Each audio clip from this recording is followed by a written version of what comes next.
Good evening, students, colleagues, and friends. I am Dr. Kechukwu Hope from Abia State University, and I'm here to talk about one of the abdominal organs called the pancreas. Today's date is 17/3020.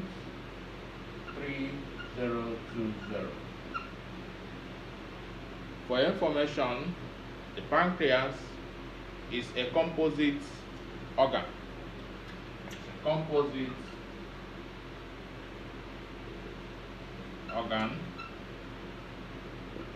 That means that it has both an exocrine function and an endocrine function. It has exocrine and endocrine function.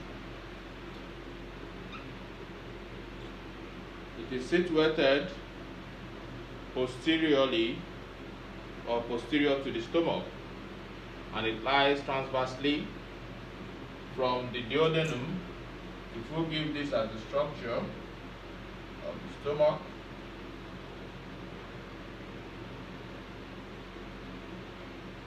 and this one as the structure of the duodenum, is situated in this location. That means, and here we have the spleen. Said it lies transversely from the duodenum on the right side down to the spleen on the left side. This one is the spleen, and this is the duodenum.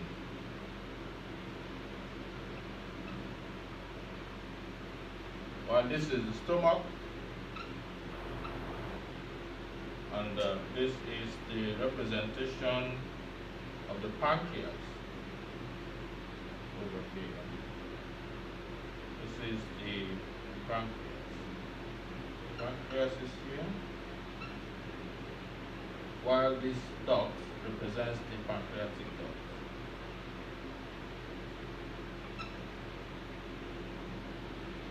So this is how the pancreas lies transversely. It starts from the duodenum down to the spleen. The pancreas is approximately 15 cm long, and it weighs around 80 grams. It has three parts. It has the head of the pancreas, it has the neck, or four parts, sorry. That's the head of pancreas, neck of pancreas, body of pancreas, and tail of pancreas. Then this pancreas has a lumpy nodular texture when you look at it, and is covered with a transparent connective tissue. The pancreas, as I said before, has two functions, exocrine and endocrine. Then if you look at the blood supply to the pancreas, it has principally three arteries that give its blood supply to the pancreas. It has the blood supply coming from the common hepatic artery. It also has the blood supply coming from the splenic artery, and it also has the blood supply from the superior mesenteric artery. So the splenic artery runs on the superior border of the pancreas, and it is the main arterial supply to the pancreas, which is called arteria pancreatica magna. We call it arteria pancreatica or pancreatico magna. Magma. So that is the major branch from the splenic artery. Then we now have the one coming from the common hepatic artery, which is a branch of the celiac trunk. It gives a branch to the head of the pancreas, which is called the superior pancreatico-duodenal artery. and another branch coming from the superior mesenteric, which is called the inferior pancreatico-duodenal artery. These two branches will form an anastomosis around the head of pancreas. So you now look at the venous drainage of the pancreas. The pancreas is actually drained by the splenic veins into the hepatic portal veins. So that is the venous drainage of the pancreas. Then we'll look at the exocrine part of the pancreas. For the exocrine part of the pancreas, we know that it collects through ducts, through smaller ducts, before it comes to larger ducts. So from the beginning of this duct is what we call the pancreatic acini. So we have the pancreatic acini. These pancreatic acini, they are actually compound tubuloacinar glands. So they release their secretion. They are actually composed of simple cuboidal epithelium. So their secretions are called the pancreatic juice. They go from this pancreatic acini level to smaller ducts, which finally come to this pancreatic duct, which is the major pancreatic duct that now carries this pancreatic juice down to the second part of duodenum here. So this part is what we refer to as the second part of duodenum. And this pancreatic duct, together with the duct coming from the liver and the gallbladder, which is called the bile duct, now empties into the second part of duodenum by forming an ampulla. And this ampulla is referred to as the duodenal ampulla, or we call it the duodenal papilla. But embryologically, the pancreas develops by two buds on the guts of the GIT. It has two pancreatic buds that will develop, one on the ventral side of the gut, while one on the ventral side, one on the dorsal side.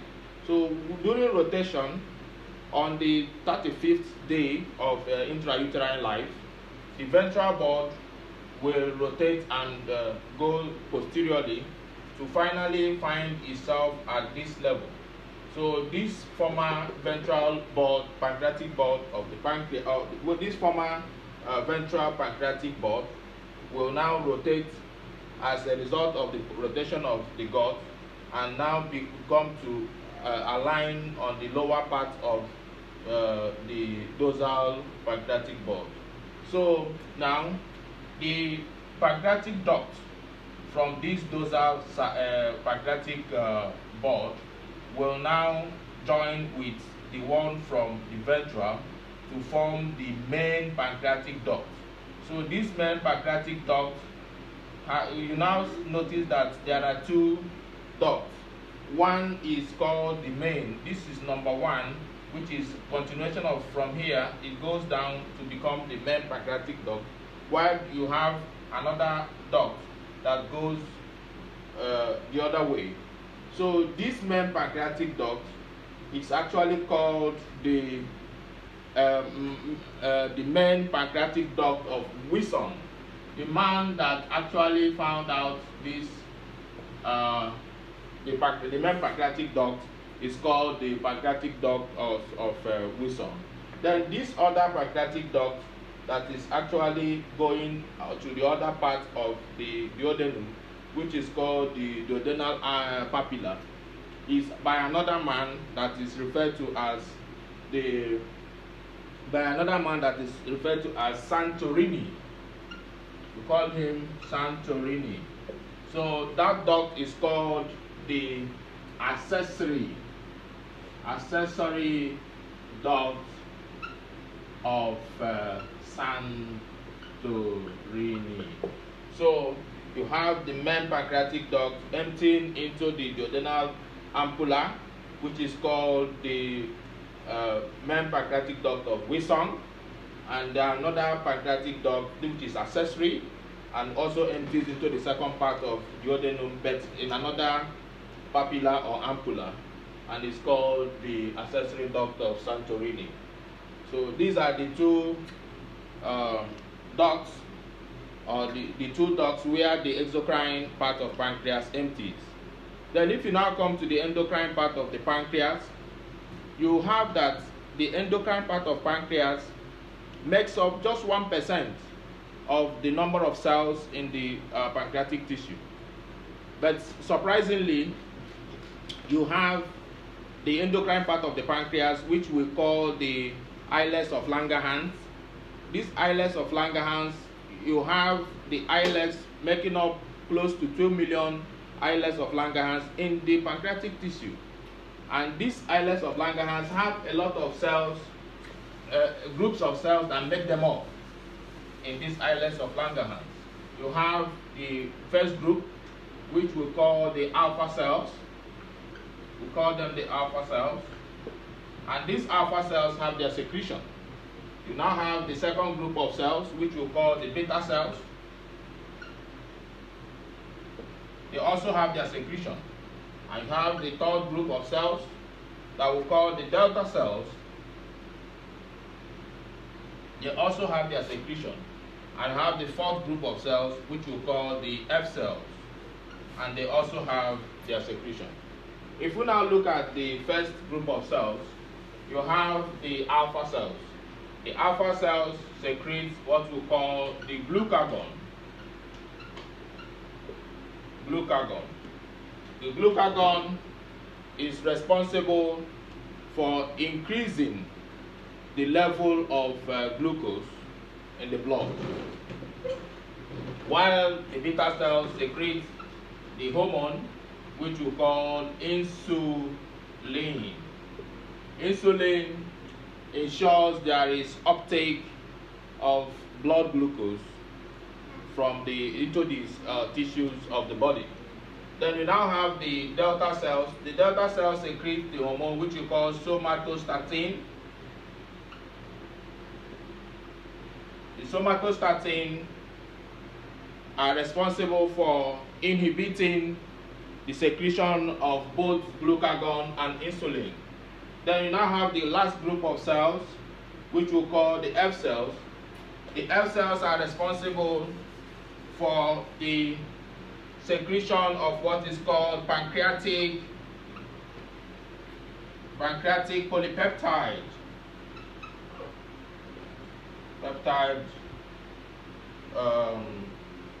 hormones. So these are the principal secretions by the group of cells that are called the endocrine part of pancreas.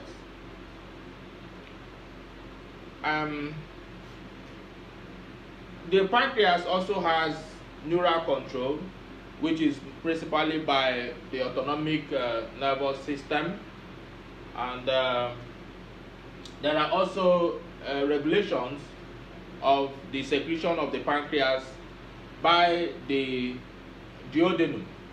The duodenum secretes what is called the secretin, and the duodenum secretes another hormone called the cholecystokinins.